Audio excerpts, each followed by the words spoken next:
दीदी। धन्यवाद धन्यवाद।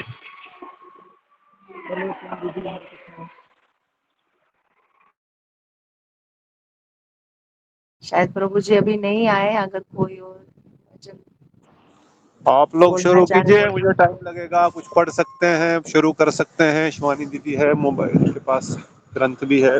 प्रतिभा दीदी के पास भी ग्रंथ है। ठीक है। तो पढ़ सकते हैं। हरे कृष्णा दंडक प्रणाम टू ऑल वैष्णवस। हरे कृष्णा, दंडवत प्रणाम दीदी। हरे कृष्णा प्रतिभा माता जी, हरे कृष्णा विमला दीदी, हरे कृष्णा नीतू दीदी, हरे कृष्णा बीटा दीदी, हरे कृष्णा प्रभु, हरे कृष्णा मुकेश प्रभु, हरे कृष्णा बीना दीदी, हरे कृष्णा प्रभु, हरे कृष्णा हरे कृष्ण दंड प्रणाम हरे प्रभु कृष्णा नमस्कार दंडवत दंड प्रणाम। प्रणाम माता जी। हरे कृष्णा। हरे कृष्णा। सबको दंडवत मेरी तरफ से। तो जब तक प्रभु जी नहीं है तो मैं बुक शेयर करती हूँ, हम पढ़ना स्टार्ट करते हैं। तो उससे पहले श्रीमद् भागवतम बृहद भागवतम हम भी स्टार्ट करने से पहले प्रणाम मंत्र पढ़ते हैं। ओम नमो जी जी भगवते जी। वासुदेवाय। ओम ओम नमो नमो भगवते भगवते भगवते वासुदेवाय। वासुदेवाय। ओम नमो भगवते वासुदेवाय। ओम ओम नमो नमो भगवते भगवते वासुदेवाय। वासुदेवाय। ऐसा ऐसा पढ़ो, कोई जल्दी नहीं है। ओम नमो भगवते वासुदेवाय।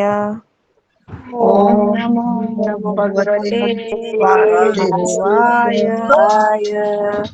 नारायणं नमस्कृत्यं नारायण नारायणं नारायणं नमस्कृत्यं नमस्कृत्यं नरं चैव नरोत्तमं नरम नरं नरं चैव चैव नरोत्तमं। नरोत्तमं। देवी देवी सरस्वतीं व्यासं देवी देवी सरस्वती सरस्वती व्यासं व्यासं ततो जयमुदीरयेत्। ततो ततो जयमुदीरये। नष्टप्रायेषु भद्रेषु नष्टप्रायेषु नष्टप्रायेषु भद्रेषु नित्यं भागवत सेवया। नित्यं नित्यं भागवत सेवया। भागवतसेवाय। भगवते उत्तम श्लोके भगवते भगवतं भगवतोत्तम उत्तम श्लोके भक्तिर्भवति नष्टकी। भक्ति भक्तिर्भवति नैष्टिकी। तो अगर मतलब हमने लास्ट टाइम जैसे सुना ही था कि कैसे कृष्ण जी मतलब सभी गोप गोपाओं के साथ मिलकर वनचारण के लिए गए और कैसे यशोदा मैया उनके पीछे पीछे जा रही थी कि किस बहाने से कभी वस्त्र ठीक नहीं है, कभी जहाँ पर नहीं जाना, फिर वो कान्हा जी उनको वापस लेकर जा रहे थे, फिर वो किसी ना किसी बहाने से आगे जा रही थी। ऐसे चलते चलते अपना मतलब कसम देकर उन्होंने भेजा, फिर गोप सारे गोपीजन गोपवासी जो यशोदा मैया जैसे उनको प्रेम करते हैं गोपियाँ कैसे उनके पीछे पीछे जा रहे थे, फिर उनको कहीं समझा बुझा कर उनको फिर से वापस वहां पर भेजा। ऐसा चल रहा था, फिर वहां पर फिर गोपियों के प्रेम की महिमा, बाकियों की प्रेम की महिमा बताई। फिर वहां पर हमने सुना था कि कैसे कि गोलोक का प्रेम वैकुंठ से भी अधिक है। गोलोक में जो प्रेम है उसकी तुलना हम किसी से नहीं कर सकते। जो मुक्ति लोक का प्रेम है उससे उससे बढ़कर वैकुंठ का प्रेम है, और वैकुंठ से बढ़कर अयोध्या वासियों का प्रेम है। अयोध्या वासियों से श्रेष्ठ द्वारका वासी और उससे भी श्रेष्ठ गोलोक वासी है। तो उन प्रेम की तुलना नहीं कर सकते हम। और उस प्रेम का हम अनुभव जो सुख है वहाँ वहाँ का जो अनुभव है उसका मतलब हम वर्णन करना मुश्किल हो जाता है।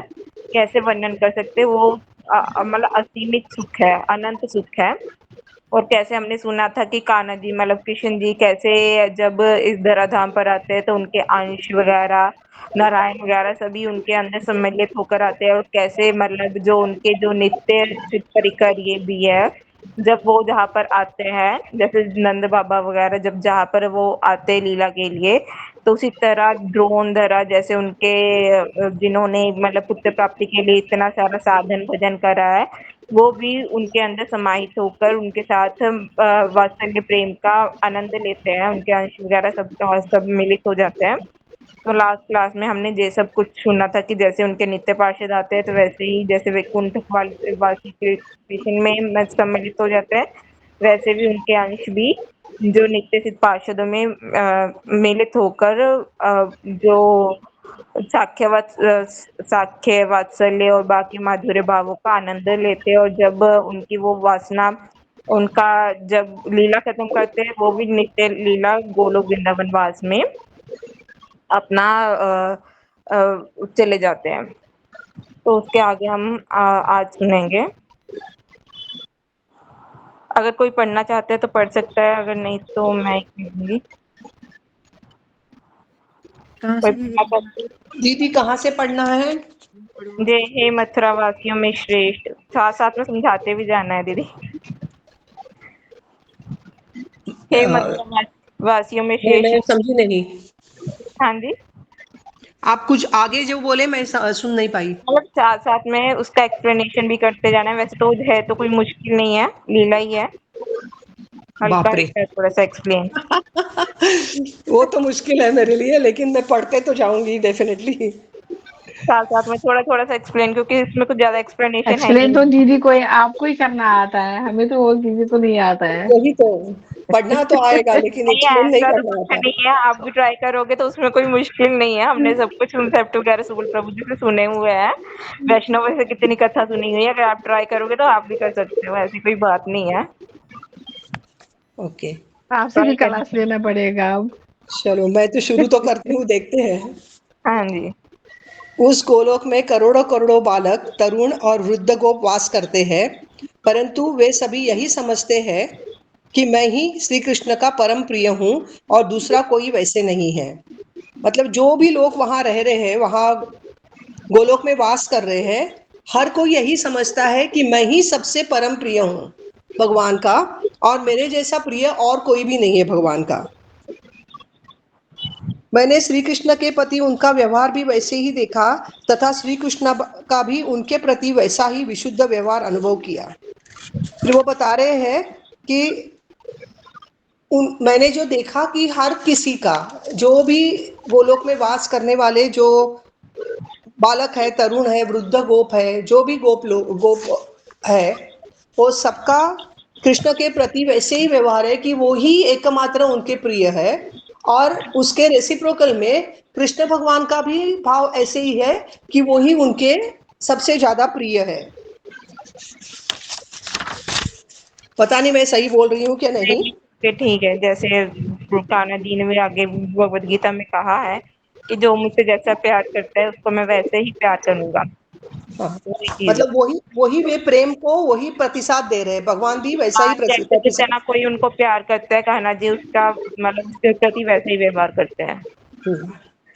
इस प्रकार से प्रेम पूर्ण व्यवहार से कभी किसी की तृप्ति नहीं होती, बल्कि विविध प्रकार की प्रेम तृष्णा जो दीनता की जननी है बढ़ती जाती है।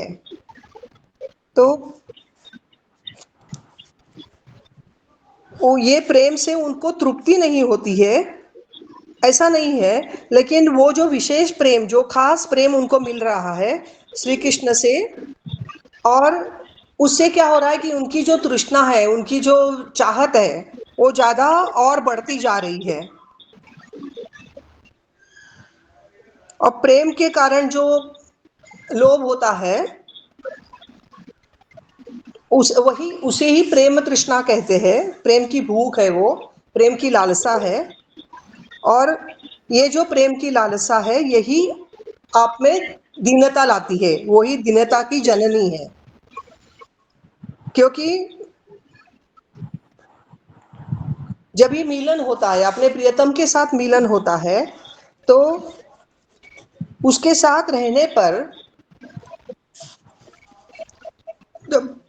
मतलब स्वाभाविकतः सुख तो मिलता है, आनंद तो मिलता है, लेकिन जब ये यही मन में ये भी आशंका रहती है कि ये जो मिलन है, ये कभी ना कभी तो खत्म होगा, तो वो विरह दुख में भी बदल जाता है। जब भी भगवान वहां से चले जाते हैं, तो गोपवासियों को विरह का भी अनुभव करना पड़ता है। बेसिकली दीदी इसमें ये कह रहे थे जो इनका प्रेम पूर्ण व्यवहार है, मतलब जो हाँ। आपस में कृष्ण जी का बाकी सबके साथ गोपियों यशोदा मैया का व्यवहार प्रति प्रेम है जो उत्तर उत्तर बढ़ता रहता है। जैसे यशोदा मैया कृष्ण को देखकर उनका वात्सल्य प्रेम बढ़ता है, ऐसे कान्हा जी का भी उनके प्रति प्रेम बढ़ता है। जैसे हम्म। गोपियों के साथ है मधुर माधुर्य रस में राधा रानी का कृष्ण को देखकर प्रेम बढ़ता है, और जब वो राधा रानी को देखते हैं उनके प्रति और भी उनका प्रेम बढ़ता है। ऐसा हम्म। प्रेम तृष्णा, ऐसे प्रेम वो खत्म ही नहीं होता, वो उत्तर उत्तर बढ़ता ही बढ़ते रहता ही है। जाती है, हाँ, हमेशा और जो बढ़ती जाती है। कैरेक्टर जैसे गोपियों के साथ जो हम रासलीला देखते हैं, प्रेम तृष्णा मतलब जो प्रेम के कारण लोभ होता है कि जे प्रेम का लोभ है जो बढ़ता ही बढ़ता जाता है। तो वो जैसे राधा रानी के साथ हम कहते हैं कि विरह में मिलन का उनको अनुभव होता है, मिलन में विरह का अनुभव विरह होता है। का आनंद जब होता वो है। मिलते हैं, जब रानी गोपियों के साथ संग करते हैं, तो उस टाइम जब वो वहां पर मिलते तो उनको हमेशा डर लगा रहता है कि ये यहाँ से चले जाएंगे, कभी खत्म हो जाते। तो उसमें वो विरह दुख अनुभव करते हैं, जबकि विरह हम्म। दुख में जब वो विरह में होते हैं तो उनको हर समय हर मतलब हर एक स्थान पर कृष्ण जी के ही दर्शन होते हैं, हर एक वस्तु में हाँ। वो कृष्ण जी देखते हैं, तो उसमें उनको मिलन का अनुभव होता है। मतलब ये उनकी प्रेम याद में का वो मिलन स्वभाव का ही आनंद, ऐसा है। वही पहले जो उन्होंने अनुभव किया है वो अनुभव को पुनः वो जब भी सोचती है तो वो आनंद पुनः उनको मिलता है। हाँ, वो मतलब हमारी विरह सोच विरह के के समय भी परे जब है। भी भगवान चले जाते हैं, हम्म। वहां करोड़ों करोड़ों गोपियां वास करती है तथा प्रत्येक की ही श्री कृष्ण के प्रति परम प्रीति है। श्री कृष्ण भी उनके प्रति उसी प्रकार की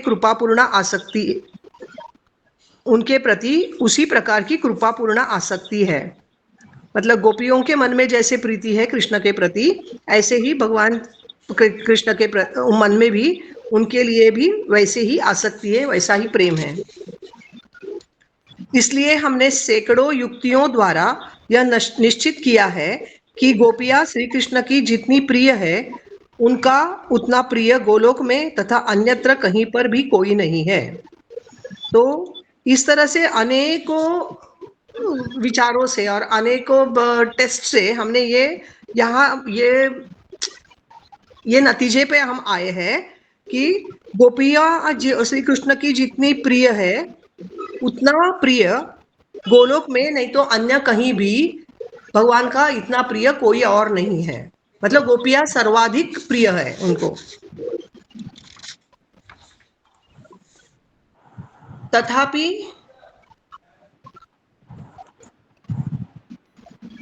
कहाँ है? जेना दीदी तथापि ऊपर है, हाँ हाँ, में देखा देखा। तथापि उन गोपियों में भी जब वे जिस गोपी को विशेष प्रेम सहित देखते हैं, उस समय मुझे ऐसा प्रतीत होता है कि वही श्री कृष्ण की परम प्रिय है। और ऐसा होने पर भी, मतलब जबकि सभी गोपियां उनकी परम प्रिय है, ये तो हम समझ गए हैं, लेकिन फिर भी जब भी कोई एक पर्टिकुलर गोपी के प्रति उनका विशेष प्रेम दिखता है, तो ऐसे लगता है कि वही श्री कृष्ण की परम प्रिय है।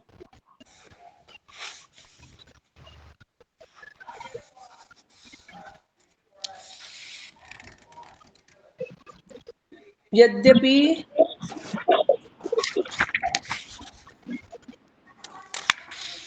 यद्यपि वे सब गोपिकाएं अपनी अपनी योग्यता के अनुसार अत्यधिक प्रेम सहित लीला सुख की धारा का सदैव अनुभव करती है, तथापि प्रेम के स्वभाववशता उनमें से ही प्रत्येक यही सोचती है कि मुझे श्री कृष्ण के प्रति प्रेम नहीं है। इसलिए प्रत्येक गोपी के मन में यह चिंता रहती है कि क्या कभी मेरा ऐसा सौभाग्य होगा कि श्री कृष्ण मुझ अधमा को दासी के रूप में भी ग्रहण करेंगे। आपकी आवाज ना बीच में से अभी थोड़ी सी कट कट रही थी।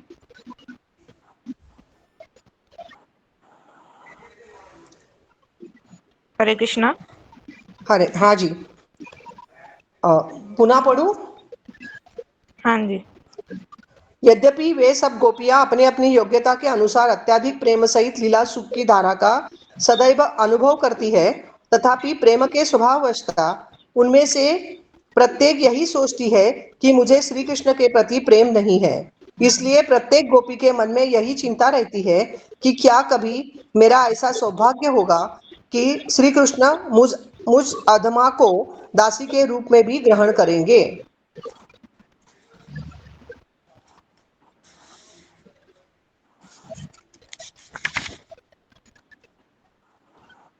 हे स्वामिन, उस गाढ़ प्रेम रस का आवेश और उसके भाव की स्वाभाविक अद्भुत महिमा अत्यंत गंभीर है। महत पुरुष भी तर्क द्वारा उसको समझ नहीं सकते, इसलिए इस विषय को कोई निश्चित रूप से बतला नहीं पाया है। दीदी ऊपर का भी थोड़ा सा एक्सप्लेन कर दीजिए। पहले वाला का या फिर मैं ही कर दूं? आप बताइए ना प्लीज। तो जैसे हमने अभी सुना कि गोपियों का प्रेम सर्वाधिक है, जो हमने ऊपर सभी तर्कों से सुना, जैसे कि गोपियों का प्रेम ब्रजवासियों में, मतलब यशोदा मैया सखाओं से वेदिक है, क्योंकि गोपी अपना 100% ही प्रेम जो भी कुछ करती है कृष्ण की प्रीति के लिए करती है। वो कृष्ण के लिए उन्होंने सब कुछ अपना त्याग कर दिया है। बट कि जो यशोदा मैया और बाकी सखाओ दास दासी का प्रेम कृष्ण जी के भी प्रति है, बट थोड़ा सा इधर उधर नंद बाबा यशोदा मैया का नंद बाबा के प्रति भी है, बाकी सखाओं का अपने माता पिता के प्रति भी है, दूसरे सखाओं के प्रति भी है, और दास दासियों का अपने परिवार वालों के प्रति भी है। बट सिर्फ गोपियों का प्रेम ऐसा है जो 100% उनका कृष्ण के प्रति है। वो हमेशा कृष्ण की प्रीति के लिए करती है। उनके मन में हमेशा ही ऐसे चलता रहता है कि मैं कृष्ण की कैसे प्रसन्न कर पाऊं। उन्होंने अपना 100 सर्वस्व से ही कृष्ण को दे दिया है, इसलिए गोपियों से श्रेष्ठ मतलब कृष्ण का और कहीं भी प्रेम नहीं है। गोपियों से श्रेष्ठ कोई भी गोलोकवासी में ऐसा है ही नहीं है। तो मतलब गोपियों को और सबसे जिनमें जितना भी जिससे अधिक प्रेम होता है, उसमें हमने सुना है कि दीनता भी उतनी अधिक होती है। और गोपियों का प्रेम सबसे श्रेष्ठ है, उनकी तुलना तो हम किसी से कर ही नहीं सकते। और जो वह अपनी योग्यता के साथ मतलब जो जो लीला अनुभव करती है, जो वो माधुरी का, जो कृष्ण के साथ जो भी संग का प्रेम का जो वो अनुभव करती है, वो सुख, बट वो प्रेम वो मतलब उसका अनुभव हम नहीं कर सकते, वो तो हमेशा ऊंची है। बट गोपी अपने प्रेम के भाववश अपनी दीनता के कारण हमेशा जैसे सोचते हैं कि मुझ में कृष्ण के प्रति प्रेम नहीं है। जैसे हमने वेणु गीत में कितनी बार सुना है कि गोपियां कैसे वेणु को कहती है कि जे वेणु हमेशा कृष्ण के संग रहती है, क्या इनका सौभाग्य है। कैसे देवी देवताओं का सौभाग्य है कि वो हमेशा कृष्ण को ऊपर से देख रहे हैं अपने पतियों के साथ, बट हम अपने पतियों के साथ ऐसा नहीं कर सकते, वो निकलने भी नहीं देती। कैसे वो कृष्ण मृग का, वो कैसे हिंदी का सौभाग्य वो अपने पति के साथ जहाँ पर आती है कि मुझे वो उनका प्रेम मुझसे भी बढ़कर है। कैसे वो वेणु गीत में हर क्षण वो हमेशा यही वर्णन करती है, यही सोचती रहती है कि मेरा प्रेम मैं कृष्ण से प्रेम ही नहीं करती हूँ, मेरे से बढ़कर इनका प्रेम सबसे ज्यादा है। जैसे वो अधीर की वो क्या कहते हैं, आदिवासी जो लड़कियां है जिन्होंने कुमकुम अपनी छाती पर मतलब उनके कृष्ण के चरणों का कुमकुम देखकर जो उनके प्रति मतलब प्रेम से विवल हो गई थी, उनको देखकर भी कहती है गोपियां कि इनका मतलब यही सर्वश्रेष्ठ है, इनका सौभाग्य सबसे ज्यादा है कि मेरा हम कृष्ण के प्रति मेरा प्रेम ही नहीं है, और इन पर कृष्ण की सबसे कृपा है कि इनको कृष्ण के चरणों का कुमकुम इन्होंने अपने माथे पर धारण कर रखा है। बट हम ऐसा कुछ नहीं कर सकती। मतलब गोपियों में सबसे ज्यादा दीनता है, जिसमें जितना प्रेम होता है उसमें उतनी ही दीनता होती है। और वो हमेशा यही सोचता है कि मेरा कृष्ण के प्रति प्रेम नहीं है और मेरा कोई सौभाग्य नहीं है, मेरा इतना सौभाग्य नहीं है कि एक कृष्ण मुझे अधमा को दासी के रूप में, मतलब उनको संदेह होता है कि कृष्ण मुझ जैसे को अपने दास के रूप में ग्रहण भी करेंगे, बट उनका इतना सर्वश्रेष्ठ प्रेम है और उतनी ही दीनता है, जिसके कारण वो ऐसा कुछ अपने मन में सोचती है। तो हे स्वामीन, इसके बाद हे स्वामीन, उस गाढ़ प्रेम रस का आवेश और उसके भाव की स्वाभाविक अद्भुत महिमा अत्यंत गंभीर है। महत्पुरुष भी तर्क द्वारा उसको समझ नहीं सकते, इसलिए इस विषय को कोई भी निश्चित रूप से बतला नहीं पाया। मतलब जो गाढ़ प्रेम है गोपियों का कृष्ण के प्रति प्रेम है, जो ब्रजवासियों कृष्ण के प्रति जो प्रेम है, उनकी महिमा, उनका जो अद्भुत प्रेम है वो इतना गहरा है, इतना गहरा है कि उसको कोई भी तर्क वितर्क के द्वारा समझ नहीं सकता। जो तर्क वितर्क करके कहते हैं कि इसका प्रेम सबसे श्रेष्ठ है, वो तर्क वितर्क वाली चीज ही नहीं है। तो इसको निश्चित रूप से कोई बतला ही नहीं सकता अनुभव को। एक बार श्री नंद नंदन जमुना तट पर विहार कर रहे थे। उस समय उन्होंने सुना कि कालिया नाग फिर से अपने हिद में आ गया है। दीदी आप जहाँ से पढ़ सकते हो, जहाँ पर लीला ही है, जहाँ पर कुछ ज्यादा एक्सप्लेन करने की जरूरत ही नहीं है। हाँ जी दीदी। हाँ जी। एक बार श्री नंदन ने यमुना तट पर विहार कर रहे थे। उस समय उन्होंने सुना कि कालिया नाग फिर से उनके हृदय में आ गया है। तब श्री कृष्ण अकेले ही जल्दी से वहां पहुंचे और कदम्ब के वृक्ष पर चढ़ गए तथा वहां से अत्यंत वेग से उस हृद में कूद पड़े, जिससे वह हृद का जल बहुत दूर तक उछलने लगा। विचित्र प्रकार से तैरने की लीला का विस्तार करते हुए श्री कृष्ण विविध प्रकार से जल विद्यादि क्रीड़ा करने लगे। उसी समय खल स्वभाव कालिया ने अपने फणों द्वारा प्रभु को लपेट लिया और कौतुकी श्री कृष्ण ने भी उसी रूप में अपनी कुछ विचित्र अवस्था प्रदर्शित की। श्री कृष्ण के सहचर समस्त गोप बालक सहसा श्री कृष्ण को वहां से चला गया देखकर मृतक के भांति हो गए। तब वे सभी दुखित होकर उन्हें ढूंढने लगे तथा उनके श्री चरण कमलों के चिन्हों को देखते हुए कालिया हृदय आ पहुंचे। ये कालिया मर्दन की कथा है। जैसे ही साथी गोप बालकों ने कालिया नाग के फणों द्वारा लपेटे गए श्री कृष्ण के अंगों को चेष्टा रहित अवस्था में देखा, उसी क्षण वे मूर्छित होकर गिर पड़े। इसका कारण था कि जब कभी श्री कृष्ण वन के पथों में वृक्ष आदि की ओट में छिपने के कारण दिखाई नहीं देते थे, तब वे समस्त गोप बालक अपने स्वभाववशतः श्री कृष्ण के इतने भी वियोग को सहन न कर प्राण त्याग करने की इच्छा करते थे। गाय, बैल, बछड़े, गांव तथा वन में रहने वाले समस्त पशु उस हृद के तट पर आकर श्री कृष्ण के श्रीमुख को देखते हुए अत्यधिक करुण स्वर से रोने लगे। समस्त पक्षी व्याकुल होकर उच्च स्वर से रोते रोते उड़ उड़ कर वेग से उस हृदय के जल में गिरने लगे। सब वृक्ष तथा लताएं उसी क्षण सूख गए तथा चारों ओर महा उत्पात होने लगे।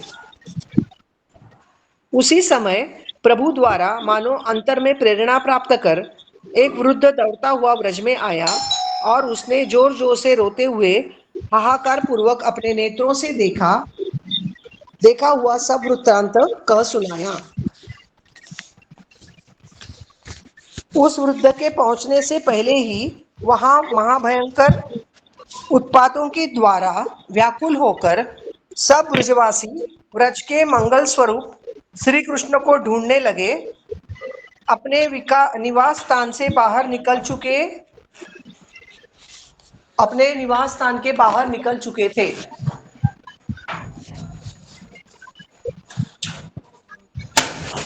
फिर उस वृद्ध की अवरुद्ध कंठ से निकले श्री कृष्ण के कालिया हृद में कूदने की वार्ता रूपी असहनीय वचन तो उन व्रजवासियों के लिए सहसा महाव्रजपात की तरह हो गए। किंतु श्री बलराम जी ने, जो उस दिन घर पर ही थे, यह झूठ है कहकर मृतक के भांति हो रहे तथा कालिया हृद की ओर दौड़े जा रहे ब्रजवासियों को सांत्वना दी। उन्होंने माता श्री रोहिणी को यत्नपूर्वक समझा बुझाकर गृह रक्षा के लिए वहीं रोक दिया तथा स्वयं दौड़कर आगे भागे जा रहे ब्रजवासियों से जा मिले। श्री बलराम जी शीघ्र ही उस हृदय के निकट आ पहुंचे। वहां पहुंचकर वे अनुज श्री कृष्ण की वैसी अवस्था देखकर धैर्य धारण नहीं कर पाए तथा स्वयं भी प्रेम से व्याकुल होकर रोने लगे। श्री बलराम जी ऐसा विविध विलाप करने लगे जिसे सुनकर काष्ठ पत्थर आदि भी फट जाए। क्षणकाल के लिए श्री यशोदा और श्री नंदराज के भांति वे भी मूर्छित हो गए।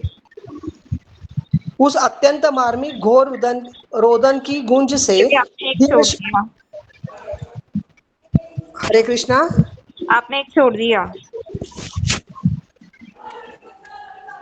हाँ, तब ब्रज में स्थित। उस तब ब्रज में स्थित समस्त प्राणियों का ऐसा महा दुखपूर्ण रोने का घोर शब्द हुआ, मानो समस्त विश्व ही रो रहा हो।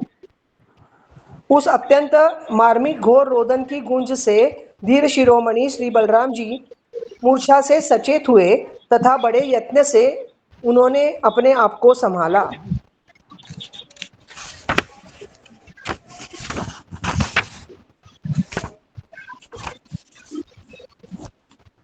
क्षणकाल के बाद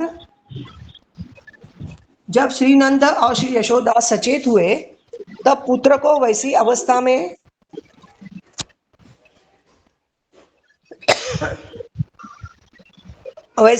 में देखकर महान रोदन करते हुए वेगपूर्वक उस हृदय में प्रवेश करने के लिए दौड़े, किंतु श्री बलराम जी ने बलपूर्वक अपने हाथों से उन्हें रोक लिया। श्री बलराम जी ने उन समस्त वासियों की मृतक के समान मूर्छित अवस्था देखी। तब वे दुख द्वारा वशीभूत होकर गदगद कंठ द्वारा उच्च स्वर से श्री कृष्ण को संबोधन करते हुए इस प्रकार कहने लगे। श्री बलदेव जी ने कहा, हे भगवान, ये वैकुंठ के पार्षद नहीं है तथा अथवा अयोध्यावासी बंदर आदि भी नहीं है, या फिर द्वारकावासी यादव आदि भी नहीं है।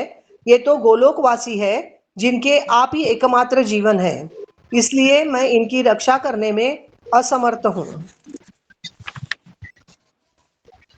हे दयामय, इनके प्राण निकलने से पहले ही आप अपने इस करुण खेल को छोड़ दे, नहीं तो हे कृष्ण व्रजजन बंधो, इनके प्राण निकलने के बाद आप भी अत्यंत दुखी होंगे, क्योंकि आपका स्वभाव कोमल है। श्री स्वरूप ने कहा, हे ब्राह्मण, उस समय गोपियां मूर्छित अवस्था से उठकर विविध प्रकार के विलाप सहित रोदन करती हुई दुखित होकर पुनः मूर्छित हो गई। कुछ समय बाद सचेत तो हुई, किंतु शोक से विचार शून्य होकर फिर श्री कृष्ण के निकट जाने के लिए उस रुद्र में प्रवेश करने लगी।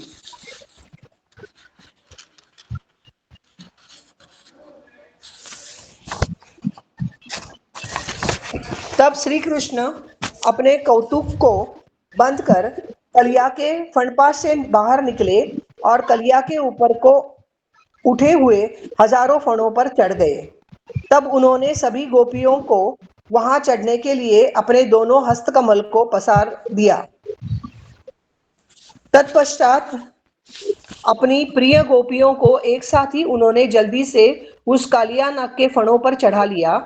रत्नस्थली की पंक्तियों की तरह सुशोभित उन फणों पर गोपियां के साथ श्री कृष्ण इधर उधर विचित्र प्रकार से भ्रमण करते हुए बड़ी सुंदर शोभा पा रहे थे। कौतुक के समुद्र श्री कृष्ण ने उस फणरूपी महाअद्भुत रंगमंच पर समस्त गोपियों के साथ दिव्य गीत, वाद्य तथा विचित्र नृत्य आदि विहारों से रास विलास के भांति आनंद अनुभव किया। श्री बलराम जी ने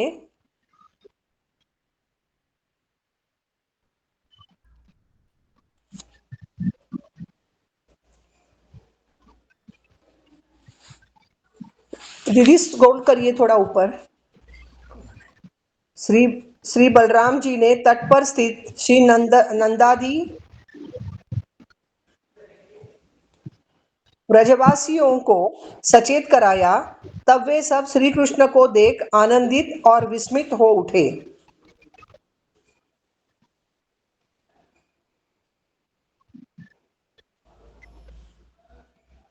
फिर श्री कृष्ण ने सर्पराज कालिया को दमन कर अपनी मंद मुस्कान सहित उनकी स्तुति कर रही नागपत्नियों के उत्तरीय वस्त्रों को छीन लिया। तब कौतुकी श्री कृष्ण ने उन समस्त उत्तरीय वस्त्रों से सर्पराज को नथने के लिए एक लंबी रस्सी बना ली तथा उसे कालिया की नासिका के छिद्र में डालकर अपने बाएं हस्त कमल से पकड़ लिया। तब श्री कृष्ण उस कालिया नाग के ऊपर घोड़े की तरह सवार हो गए।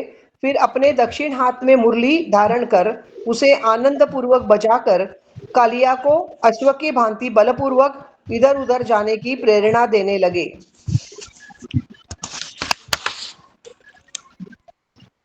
कभी कभी उस मुरली को चाबुक की तरह उपयोग कर कालिया को जोर से दौड़ाने लगते। इस प्रकार उस कालिया के प्रति उन्होंने अपने वाहन के भांति प्रचुर कृपा की। कालिया नाग की पत्नियों ने श्री कृष्ण को अमोल रत्नों से बने आभूषण, वस्त्र, माला और चंदन आदि प्रदान किए। वे सब पूजा द्रव्य श्री कृष्ण ने कालिया नाग के फणों पर ही रख दिए। तब श्री कृष्ण ने नागपत्नियों द्वारा लाए गए श्री यमुना जी के जल में उत्पन्न कमल तथा पुष्प आदि और पूर्वोक्त आभूषणों द्वारा उन सभी गोपियों को तथा अपने आप को भी विभूषित किया। फिर उस सर्पराज ने अपने असंख्य मुखों से श्री कृष्ण की स्तुति की। तब श्री कृष्ण उस रथ से बाहर निकल आए। यह देखकर श्री नंदराज आदि सभी प्रसन्नता से नृत्य करने लगे। इस प्रकार महा आश्चर्यपूर्ण लीला का अभिनय कर श्री कृष्ण समस्त गोपियों को साथ लेकर उस कालिया के फणों से नीचे उतरे, जो गरुड़ को भी प्राप्त न होने वाली महान कृपा को प्राप्त करके अत्यधिक प्रसन्न था। तब श्री नंदादि ब्रजवासियों ने श्री कृष्ण की आरती उतारी। बार बार आलिंगन करते हुए उन्हें आनंदाश्रु की धाराओं से स्नान करवा दिया। फिर श्री कृष्ण ने कृपा पूर्वक उस कालिया को कुछ उपदेश देकर उसे रथ से बाहर कर दिया। इसके बाद गोपियों द्वारा आयोजित एक विस्तार पूर्ण मनोहर वाद्य नृत्य गीतादि रूप महोत्सव से आनंदित होकर श्री भगवान अपने घर में लौट आए। किसी समय दृष्ट कंस के प्रिय अनुचर केशी तथा अरिष्टासुर नामक दो महाअसुर व्रज में आए। उनमें से केशी की बड़े भयंकर घोड़े की और अरिष्टासुर की बैल की आकृति थी। ये दोनों असुर गोपों को भयभीत करने लगे तथा गौओं का मर्दन करने लगे। इन दोनों के शरीर इतने विशाल थे मानो आकाश को छू रहे हो, तथा दोनों के एक साथ गर्जन को सुनकर समस्त प्राणी भयभीत होकर पृथ्वी पर गिरने लगे। पढ़ना है दीदी आगे? पढ़ लीजिए। मतलब वहां पर गोलोक वृंदावन जो है, वहां पर भी ऐसे जो इस पृथ्वी पर जो वृंदावन है, गोकुल वृंदावन जैसी लीला होती है। जैसे कैसे कंस द्वारा भेजे गए असुर कालिया द्वारा, काली ने कैसे मतलब काली युद्ध में लीला करी थी, कंस के द्वारा कैसे असुर भेजे जाते हैं, कैसी हरिष्ठा पूतना वगैरह, वैसे जैसे जहाँ पर भेजे जाते हैं, कैसे जहाँ पर कृष्ण ने उनका वध करा था, वैसी लीलाएं करी थी। वैसी लीलाएं उस गोलोक में भी होती है। वो लीला इसलिए होती है ताकि कृष्ण मतलब वो गोपियों को, बाकी मथुरा वासियों मतलब ब्रजवासियों को कृष्ण से विरह मिलन का सुख अनुभव होता रहा। मतलब जो लीला जहाँ पर भी होती है वैसी लीला ऊपर भी होती है, बस उस लीला में थोड़ा सा इधर उधर भेद होता है। जैसे अभी हमने ऊपर जो लीला पढ़ी है कालिया की, उसमें अंत में कैसे कालिया नाग को उन्होंने मतलब एक घोड़े की अश्व की भांति उन्होंने दौड़ाया है, वो लीला थोड़ा सा डिफरेंट होती है। बट ऐसे जैसे लीला इधर होती है, इस धाम में होती है, वैसी लीला वहाँ ऊपर भी होती है। वो वहाँ मतलब ऐसी लीलाओं का वहाँ जहाँ पर वर्णन कर रहा है। पढ़िए दीदी। या कोई और पढ़ना चाहता है तो कोई और भी पढ़ सकता है। पढ़ूं मैं दीदी? हाँ जी, अगर किसी और की पढ़ने की इच्छा है तो वो भी पढ़ सकता है। अगर कोई किसी और को पढ़ना नहीं है, नहीं तो प्रतिभा दीदी कंटिन्यू करेंगी। कोई पढ़ना चाह रहा है माता जी? नहीं दीदी, करो आप ही कंटिन्यू, एक ही बंदा है। हाँ जी, यद्यपि वहां से पढ़ना है ना।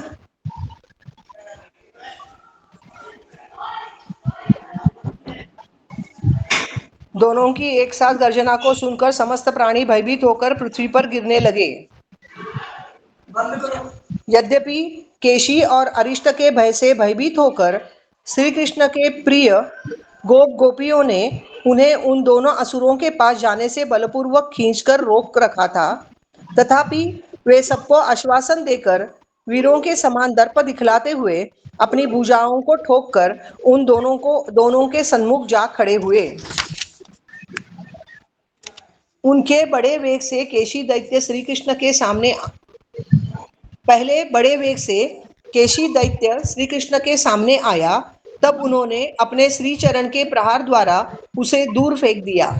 फिर जब अरिष्टासुर आया, तब श्री कृष्ण ने शीघ्र ही उसकी नासिका छेद कर उसे नथ लिया और श्री गोपेश्वर महादेव के सामने लाकर बांध दिया तथा उनका वाहन समझकर उसकी रक्षा की। केशी दैत्य द्वारा फिर से आक्रमण किए जाने पर विक्रमशाली श्री कृष्ण महापराक्रम से उसकी पीठ पर चढ़ गए तथा उसे दमन करने के लिए उसे अनेक प्रकार से ऐसे भगाने लगे मानो उसे चाल चलने की शिक्षा दे रहे हो। इस प्रकार उस घोड़े रूपी असुर को दमन करके वे अति सुशोभित हुए। उस अश्वरूपी केशी पर चढ़कर श्री कृष्ण ने शीघ्र ही अपने परम प्रिय हजारों सखाओं को भी हाथ पकड़ पकड़ कर उसकी पीठ पर चढ़ा लिया। फिर उसे विचित्र कौतुक पूर्वक कुदा कर कभी पृथ्वी पर और कभी आकाश में ले जाकर वे मनोहर रीति से खेलने लगे। इस प्रकार क्षणकाल में ही श्री कृष्ण ने उस असुर को संयमित कर अपने वश में कर लिया और अपनी खेल सवारी के लिए उसे रस्सी से बांधकर वही व्रज में रख लिया। श्री गोपीश्वर के सामने बंधे हुए अरिष्टासुर बैल को भी शकट बैलगाड़ी ढोने के लिए वहीं रख लिया। जिस समय श्री कृष्ण नंदीश्वरपुरी में रह रहे थे, तब एक समय कंस की आज्ञा से अक्रूर श्री कृष्ण को व्रज से मथुरा ले जाने के लिए आया। इस बात को सुनकर वहां के व्रजवासियों की जो दशा हुई उसका वर्णन करने का सामर्थ्य किसी में भी नहीं है। यहाँ तक कि इस बात को सुनने मात्र से ही अन्य स्थानों पर स्थित शीला तथा काष्ठ आदि भी रोने लगे और शोक से टुकड़े टुकड़े हो गए। रात्रि के समय उस वार्ता अर्थात कंस की आज्ञा से अक्रूर श्री कृष्ण को व्रज से मथुरा ले जाएंगे, इसे सुनकर समस्त गोकुलवासी बहुत प्रकार से विलाप करते हुए रोने लगे तथा बार बार मूर्छित होने लगे। श्री यशोदा जी ने अपने प्राणप्रिय श्री कृष्ण को कुष्ठ कंस से भयभीत होकर एकांत में गुप्त स्थान पर छिपा दिया तथा अपनी शपथ दिलाकर उन्हें बाहर जाने से रोक दिया। प्रातःकाल में अक्रूर ने अनेक प्रकार की युक्तियों द्वारा श्री नंद जी को समझाया। तब वे अपनी रोती हुई पत्नी श्री यशोदा को आश्वासन देकर अपने पुत्र को बाहर ले आए। ऐसा देखकर गोपियां बड़ी दुखित स्वर से हाहाकार करती हुई लज्जा त्याग कर रोने लगी।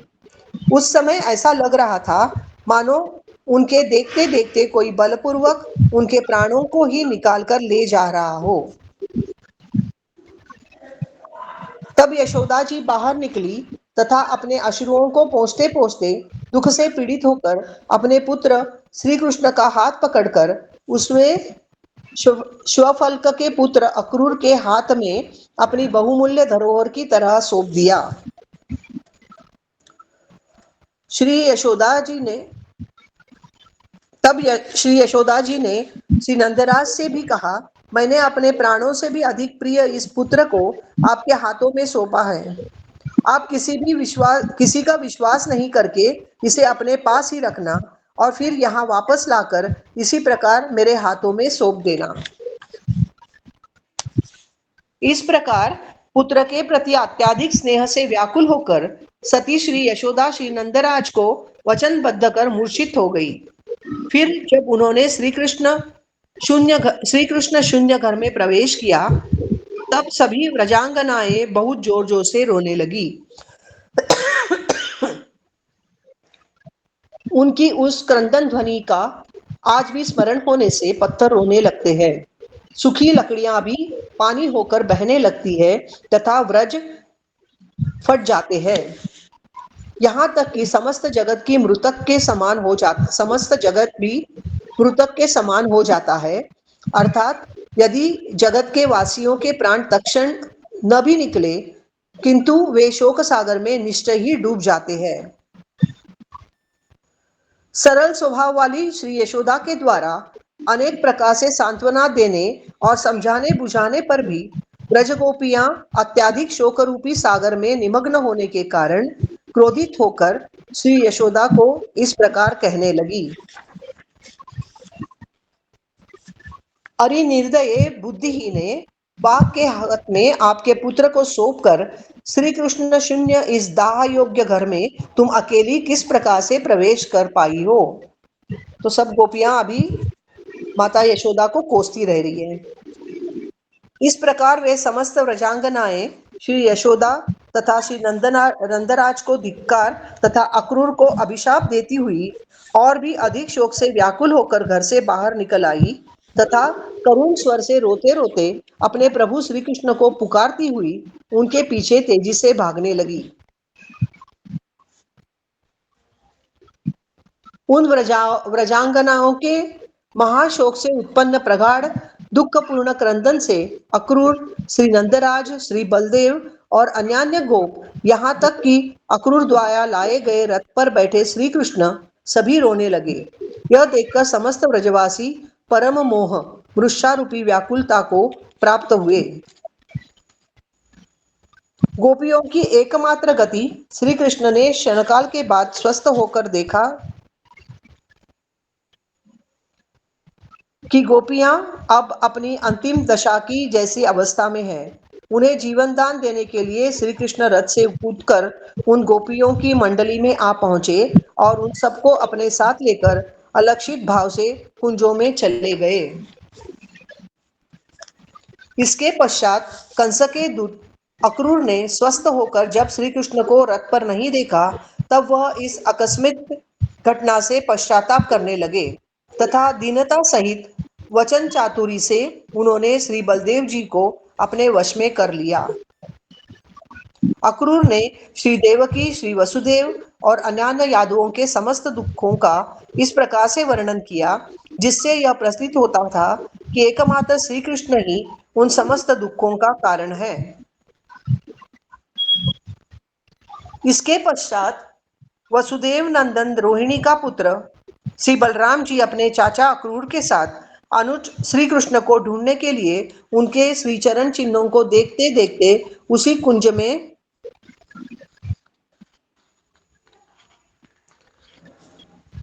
दीदी शेयर नहीं हो रहा।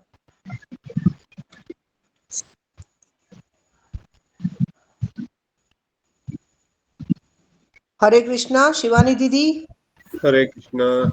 हरे कृष्णा प्रभु जी, दंडवत प्रणाम। कृष्ण प्रभु जी दंडवत प्रणाम। अभी सुना था कि शायद नेटवर्क का गड़बड़ होगा। हरे कृष्ण दिख रहा है भी। हाँ अभी तो दिख रहा है। आप आ गए प्रभु जी। हाँ हरे कृष्ण प्रभु जी दंडवत प्रणाम। फिर आप शेयर कर दो प्रभु जी। हाँ ठीक है, नहीं मुझे तो दिख रहा था, ठीक है फिर मैं शेयर करता हूँ, कोई बात नहीं।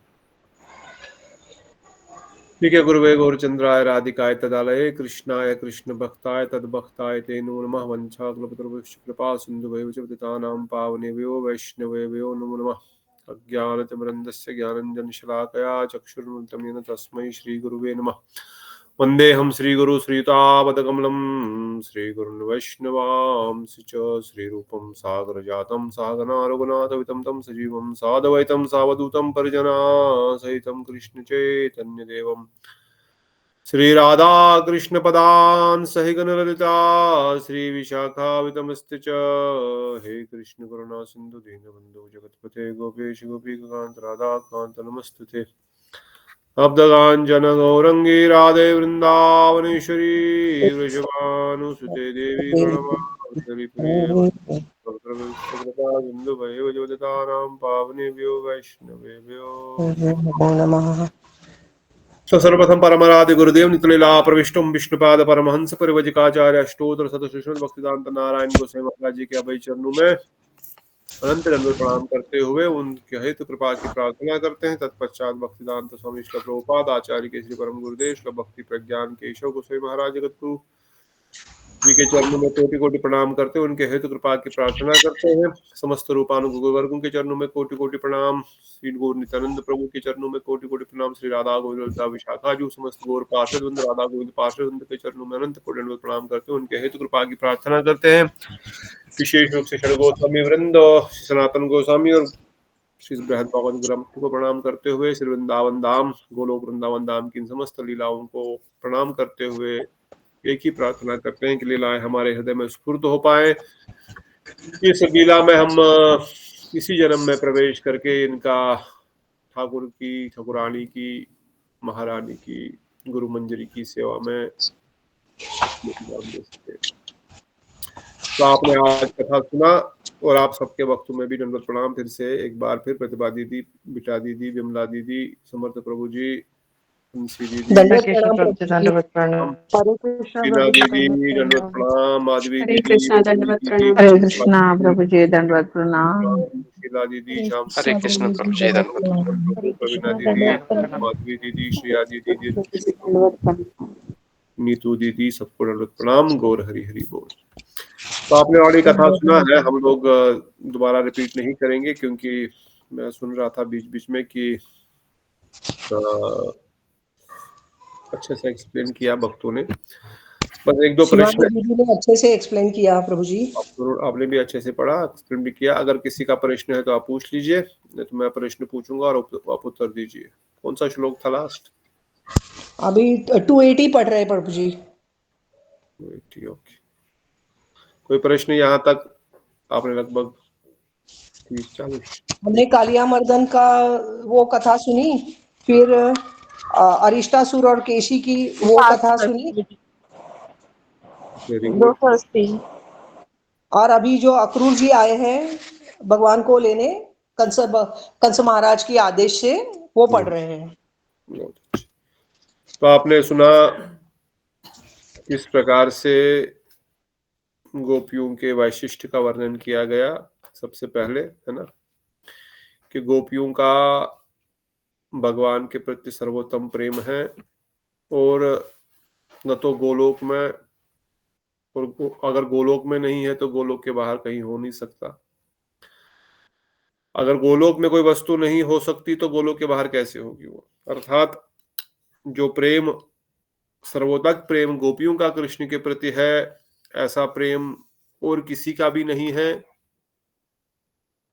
ये कहीं पर भी संभव नहीं है। वैकुंठ आदि में, दूसरे द्वारिका में, अयोध्या में ऐसा प्रेम कहीं भी संभव नहीं है। केवल गोपियों का ही प्रेम सर्वश्रेष्ठ है। इसको तर्क के द्वारा नहीं समझ सकते। हम बोलेंगे नहीं, क्यों नहीं जी, पत्नी भी तो प्रेम करती है, माँ भी तो प्रेम करती है बच्चे से, सखा भी तो प्रेम करते हैं, अवश्य करते हैं, परंतु तर्क नहीं समझा जा सकता। साधारण दृष्टिकोण से इतना समझ रहे हैं कि गोपियों ने अपना सर्वस्व ब्रजेंद्र नंदन को अर्पण किया।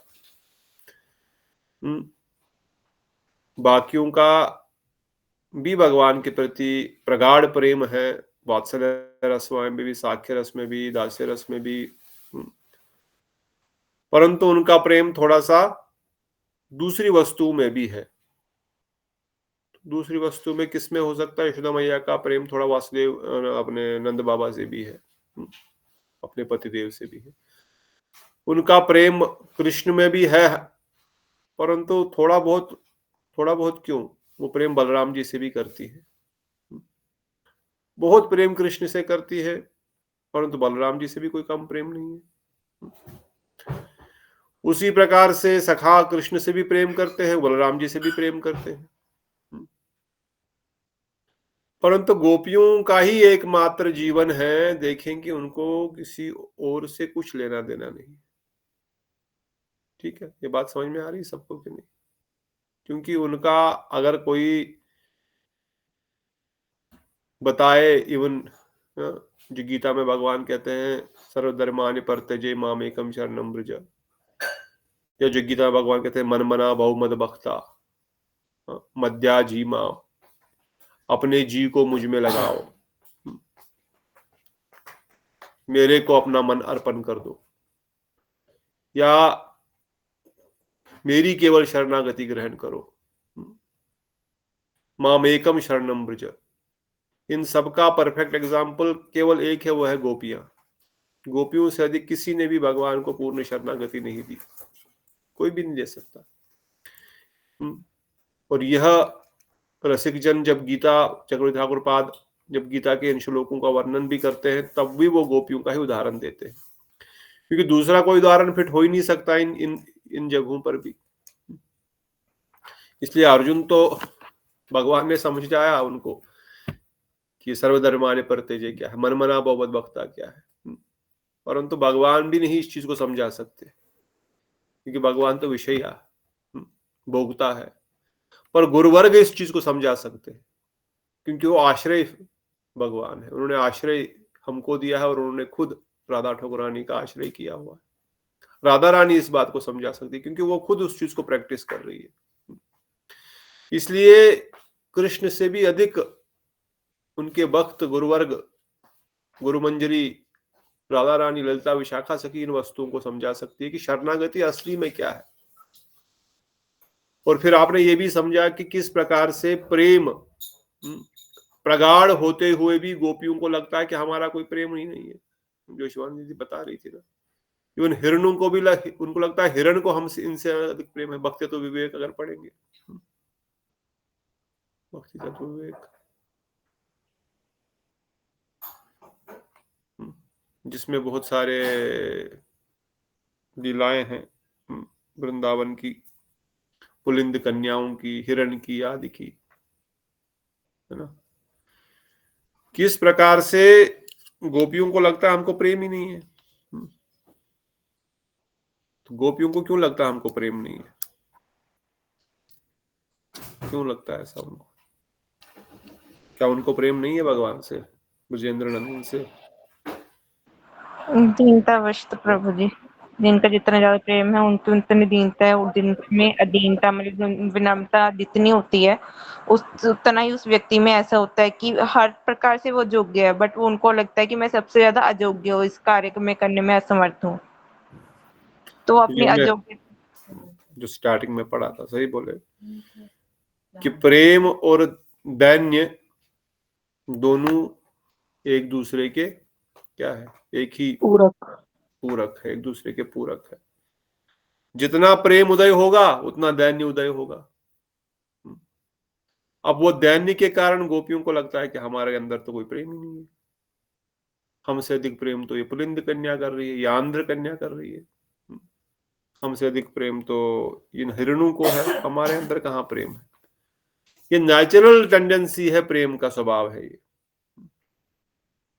और जितना हमारा कृष्ण के प्रति प्रेम बढ़ेगा, जितना हमको इन शास्त्र का भी प्रवेश होगा, उतना हम सोचते जाएंगे कि हमको कुछ भी नहीं आता, हमको कुछ समझ में, हमने कुछ पढ़ा ही नहीं अभी तक, हमने कुछ समझा ही नहीं अभी तक, हमने कुछ सीखा ही नहीं अभी तक। और जितना हम इस चीज को नहीं जानते हैं, उतना हमको लगेगा हम तो बहुत कुछ जानते हैं, हमने तो बहुत कुछ सीखा है, हमने तो बहुत कुछ पढ़ा है। तो यही परीक्षा है, यही अपनी परीक्षा, यही दिस इज थर्मोमीटर, बैरोमीटर।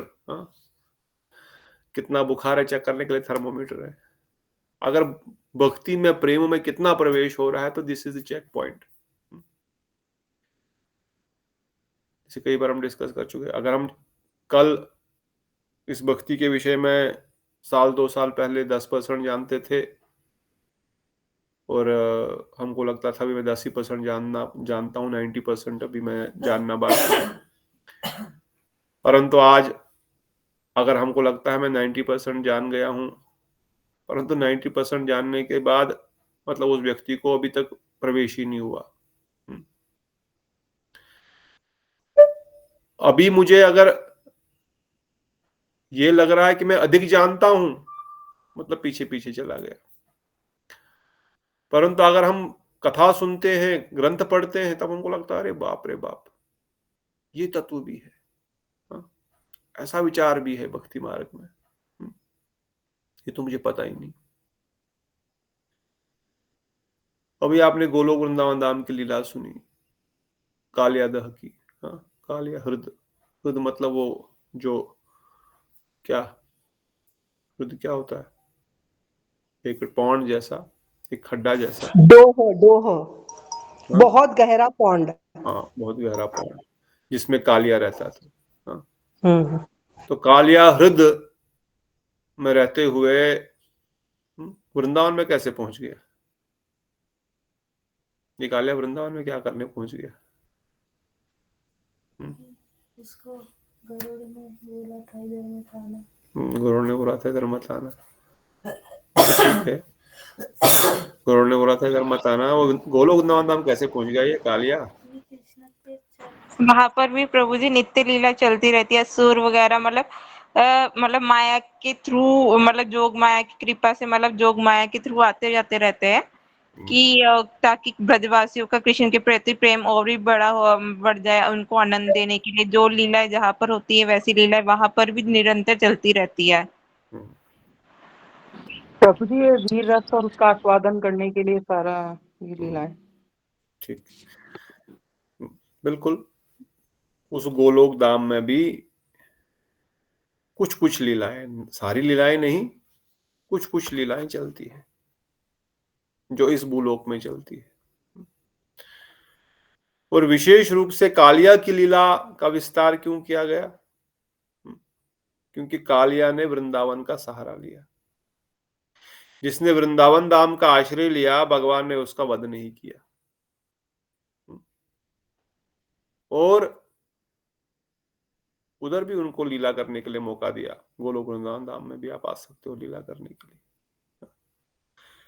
इसलिए गुरुवर वर्णन करते हैं कि जिसने श्री वृंदावन धाम का आश्रय लिया, अगर वो कालिया की तरह जहरीला भी है, प्रबोधानंद सरस्वती ठाकुर भी वर्णन करते हैं, परंतु दाम का केवल आश्रय ग्रहण करने से, दाम का केवल सहारा लेने से, दाम में केवल वास करने से, दाम का आश्रय ग्रहण करने से विशेष रूप से वो कालिया जहरीला होता हुआ भी, हम जैसे जहरीले व्यक्ति जिनके अंदर काम, क्रोध, लोभ, मोह, मद, मत्सर रूपी विषय भोग का विष जिनके अंदर बसा हुआ है, कालिया के पास अनु में सांप क्या रखता है? सांप का विशेषता क्या है? विष रखता है कि नहीं? समझ में आ रहा है सबको कि नहीं? और हमारे अंदर जो विषय भोग करने की प्रवृत्ति है वो क्या है? विषय। इसको बताया ही गया है ना। अब विषय शब्द का संधि विच्छेद कीजिए। हिंदी टीचर कर सकते हैं। विषय, विष ही है विषय। ये विष ही है विषय, विष ही है विषय ही है, विष है विष है विषय, विष है विषय। 10 बार बोलो ऐसे, विष है विषय, विष है विषय, विष है विषय, जहर है जहर है जहर है, ये नहीं बोलेगा। अब बोलेंगे विष है विष है विषय विषय विषय, विषय विषय विषय विषय विषय है। सो विषय ही है ये। विषय जो इंद्रिय भोग की प्रवृत्ति जिनको विषय बोलते हैं वो जहर ही है। दैट इज विषय, वो जहर है।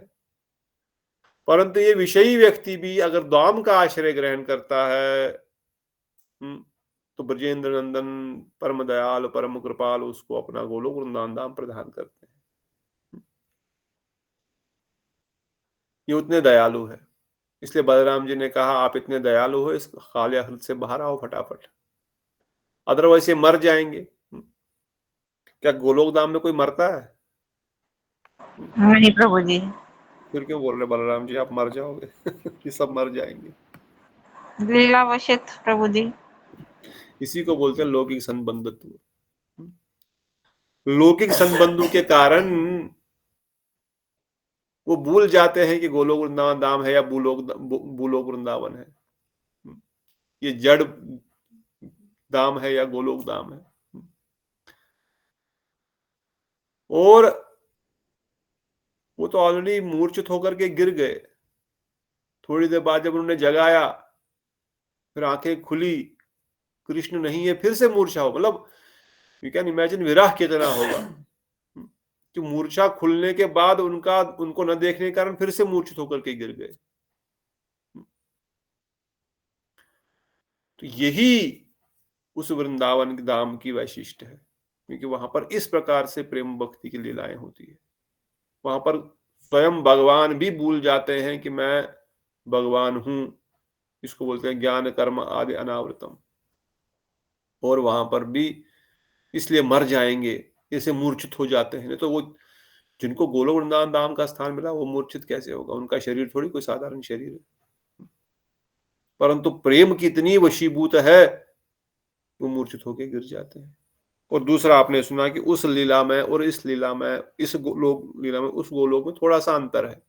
एक छोटा सा अंतर था। क्या अंतर था जो आपने सुना इस लोक और उस लोक की कालिया मर्दन की लीला में? किसी ने सुना ध्यान से? उन्होंने बताओ। क्या बोलना चाहते हो तो कुछ बता सकते हो। दूसरे को बताना चाहते हैं, आपने तो पढ़ा सुना भी। उस लीला और इस लीला में क्या अंतर था बताइए प्रवीण, बता। प्रभु जी, एक तो घोड़े की तरह नकेल बना दी उनके ना फनों को, वो जो सात पत्नियों ने दिया था वो कपड़ा सा, तो उसकी नकेल बना दी। और एक गोपियों को भी उन्होंने फनों पर चढ़ा के वो नृत्य किया था। मेन तो आनंद वाली बात यही थी, गोपियों को फनों पे चढ़ा दिया। क्या यहाँ पर ऐसा हुआ था कभी? आपने सुना था इस जगत में क्या वो गोपियों को फनों पे चढ़ा के घुमाते हैं? नहीं। अच्छा, क्यों नहीं करते हैं? इसका क्या कारण होगा? इसके भी कई कारण होंगे, but what do you think? आपके मन में क्या विचार आता है? गुरु शास्त्रों का विचार, मतलब हम तो अपने मंडेन कुछ नहीं बोलेंगे, मगर क्यों लगता है आपको ऐसा? ऐसा क्यों करते हैं वो? What is this? एनीथिंग आपके हृदय में कोई संचार हो रहा है इसका? जहाँ पर तो प्रभु जी ब्रजवासियों के सामने गोपियों को मैं भी अभी प्रकाशित तो नहीं कर सकते इतनी जल्दी। गोपियों को महात्मा, गोपियों का मतलब, क्योंकि अभी काली हित की लीला पूर्व राग वाली लीला है, तो मतलब इस वृंदावन में पहले ही गोपियों को जहाँ पर नृत्य करा कर करे और जब मतलब ब्रजवासी देखे तो हाहाकार ही मच जाएगा जहाँ पर। तो वेरी गुड, समझ में आ रहा है क्या बोल रही है शिवानी दीदी? मोहन प्रभु जी। नहीं प्रभु जी। प्रभु जी। इस जगत में जो कालिया दह की लीला, कालिया हृदय लीला, कालिया दमन की लीला हुई, वह गोपियों को आकर्षित करने के लिए हुई। अभी तक गोपियों और कृष्ण का मिलन नहीं हुआ था, और कृष्ण अभी अपने आप को एज एन सुप्रीम डांसर के रूप में प्रोजेक्ट करना चाहते हैं अपने आप को, कि देखो मैं कैसे कालिया के फनों पे काट काट काट काट कैसे नाच रहा हूं। उनके इतने सारे फन है, इतना तेज नाच रहा हूं कि नटराज शिव जी भी ऊपर नाचने लग गए हैं। और वो बोलते मेरे पैर तो इतने तेज उठते नहीं जितने इसके उठते, ये क्या नाच रहा है भाई बंदा। तब गोपियां बोल रही वाह, अब तो इन्हीं के साथ रास करेंगे। रास मतलब क्या है? डांस। रास इज डांस। नृत्य करेंगे इनके साथ, बड़ी बहुत आनंद में नृत्य करेंगे, डांस करेंगे। क्या नाच रहा है ये तो। हमने सोचा खाली ये मुरली बजाता है, हमने सोचा खाली ये दुष्टों को वर्धन करता है, खाली माखन चुराता है। अरे तो नाचता भी बहुत बढ़िया है, अभी तक देखा ही नहीं था उनका नाच। इसलिए उनको नचा नचा, खुद नाच नाच करके is trying to become hero. Hero भी पहले ऐसे थे ना, गुंडों को दो चार मार करके फिर पिक्चर में आता था ना, पहले दो चार गुंडे खुद ही भेजे, उनको मारा पटका, फिर बोला मैं हीरो। हाँ, तो कृष्ण आप को भी समझ गए। ये उसी लीला को प्रकाशित कर रहे हैं। परंतु वहां पर तो ऑलरेडी उनको कृष्ण से प्रेम है, ऑलरेडी वो भूलोक की लीलाओं को कुछ कुछ स्मरण भी है, इसलिए वहां पे उनको आकर्षण करने का कोई क्वेश्चन नहीं है। इसलिए वहां पर वो उनको हाथ पकड़ करके यहीं पर नृत्य करते हैं। चलो इस कालिया के फन के ऊपर नृत्य करते हैं। अब कालिया जहर दे करके मारना चाहता है, चलो मारना है तो वहां पर क्या है, वहां पर तो चलो वो भी है तो लीला ही, परंतु फिर भी कालिया तो अटैक ही कर रहा है ना। सब तो भूल गए हैं ना कि ये लीला हो रही है। उस समय तो कोई थोड़ी सोचेगा ये ड्रामा हो रहा है स्टेज पे। अगर लगेगा ये ड्रामा हो रहा है स्टेज पे तो किसको करने में मजा आएगा? ये नकली है, सब नकली नहीं है, वो प्रैक्टिकली वहां पर हो रहा है। पूर्ण 100% वहां पर उसमें निवेशित है सब के सब। इसलिए वहां पर खूब नृत्य किए, बड़ा आनंद से नृत्य किए। इसलिए गोपियों ने खूब नृत्य किया। बोलिए दीदी। प्रभु जी इसमें था कि ये जो गोलोक वृंदावन में सभी प्रेम में और तो सबको पता है, और ये गोपियां को उन्होंने सबके सामने नृत्य के लिए बुलाया। तो फिर जब वो अभी जब पहले जब गोप कुमार उनको सुना रहे थे स्वरूप की, जब मैया ने उनके अंग पे देखा तो मैया को फिर ये क्यों नहीं पता था कि वो वहां पर गए हैं लीला, रास लीला के लिए, अब अगर ये रात सब में सबको सामने ही था तो। रात में बेटा चला जाता है तो ठीक, वो तो ज्यादा हो जाता है। अब दिन में नाच रहे हैं तो फिर भी ठीक है। प्लस उस समय ज्यादातर ब्रजवासी मूर्छित है, आई मीन माता यशोदा आदि, और बताया गया बलराम जी तो घर पे ही थे। I don't know whether you read कि नंद बाबा यशोदा मैया वहां पर आए थे। है ना। तो और ब्रज में एक बात ये भी है यशोदा मैया का कि राधा रानी उनकी बहू है, और राधा रानी का विशेष तो उनको पता ही है, बहू है, कोई भाव भी है। और वहां पूर्णमासी जो है कृष्ण राधा रानी का या गोपियों का विवाह किसी और से नहीं करती है, परंतु वहां पर जो मूड है कि हमारा विवाह हो चुका है, वो इस जगत का मूड है, इसलिए परिक्रिया रस की वहां की परिकाष्ठा। इसलिए गुरुजन वर्णन करते हैं जीव गोस्वामीपाद की वहां पर स्वकीय रस भी, वहां पर परिक्रिया रस भी है। स्वकीय रस क्यों है? क्योंकि उन्होंने कृष्ण को ही अपना पति माना और सबने ये स्वीकार भी किया है कि कृष्ण ही उनके पति है, पहला विचार। अब ये विचार से क्या हम स्वकीयवाद का प्रचार कर रहे हैं? क्या हम रूप गोस्वामी के विचारों को खंडन कर रहे हैं? नहीं। क्यों? क्योंकि उनके हृदय में जो उनका मूड है कि हमारा विवाह हो चुका है, विवाह तो वहां हुआ नहीं किसी और के साथ, फिर कैसे मूड आ गया हमारा विवाह हो चुका है? क्योंकि इस जगत में उनका विवाह हुआ है अलग अलग गोपों के साथ। तो वह भावना हृदय में होते हुए कि हमारा तो विवाह हो चुका है, हमारा पति तो वो है, और उस भावना को हृदय में रखते हुए वहां पर वो परिक्रिया रस का रसास्वादन करती हैं। तो स्वकीय और परिक्रिया वहां पर इवन पैरेलल चलता है कई बार, परंतु हम तो परिक्रिया रस के प्रचार फॉलोअर है या उसी रस को, उसी मूड को फॉलो करते हैं। तो इस कारण से उस धाम में कई बार ऐसी लीलाएं होती है जो कि भूलोक में नहीं होती है, और कई बार ऐसी लीलाएं होती है जो भूलोक में होती है पर वहां पर नहीं होती है। ठीक है, इज इट आंसर?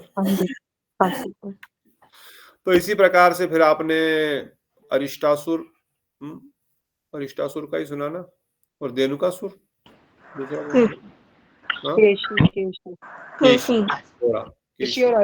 यही तीन चार वहां पर आते हैं, बाकी सारे लोग नहीं आते हैं। ये चार बाकी सारे लोग जो है वहां पर नहीं आते हैं, क्योंकि कुछ कुछ लीलाएं जो है वह गोलोक वृंदावन धाम की उस लोक में होती है। और उसके बाद हमने सुना कि किस प्रकार से अभी अक्रूर जी कृष्ण को मथुरा लेने आए। अब इस लीला के माध्यम से भी हम लोग समझेंगे क्या वहां पर कंस वैसा ही है जहां पर इस जगत में है? क्या वहां पर भी कृष्ण मथुरा जाएंगे तो वापस आएंगे नहीं? ये तो क्वेश्चन आएगा ना। अभी कृष्ण अगर मथुरा जाएंगे तो वृंदावन में कौन रहेगा फिर? क्या सच में कृष्ण वृंदावन से जाकर के मथुरा जाते ही है, या इस जगत की तरह एक रूप में वहां पर रहते हैं, उस दूसरे रूप में मथुरा चले जाते हैं? इन तत्व विचारों को भी हमको गोलोक वृंदावन की दृष्टिकोण से समझना है। पर अभी तक आपने खाली हमने ये सुना कि चलो अभी उनको बुलाया गया है, यशोदा मैया नंद बाबा जाने नहीं देना चाहते थे। उन गोपाल चंपू में जब जीव गोस्वामीपाद वर्णन करते हैं, कृष्ण बोलते हैं भले ही देवकी मैया मेरी माता हो, वासुदेव मेरे पिता भी होंगे, मेरे को जन्म उन्होंने दिया है, पर मेरा उनके साथ अभी कोई संबंध नहीं है। मेरा संबंध यशोदा मैया से ही है, यही मेरी माता है। भले ही आप सच भी बोल रहे हो कि मेरा जन्म वहां पर हुआ, मैं तो नहीं आने वाला, मुझे वहां पर कोई आने की वो इच्छा नहीं है। परंतु तब उनको प्रार्थना करते हैं, नारद मुनि आकर के याद दिलाते हैं कि आपने इस जगत में करके ये कार्य करने हैं, इसलिए कृपया करके आप वहां पर आइए, वृंदावन धाम की बात। तब जाकर के वो वहां से तैयार होते हैं कि हाँ मैं जाऊंगा। परंतु जब गोपियों के प्रेम को देखा, अभी आपने गोपियों के विरह को देखा, गोपियां किस प्रकार से रथ के सामने लेट गई, और किस प्रकार से गोपियां जो है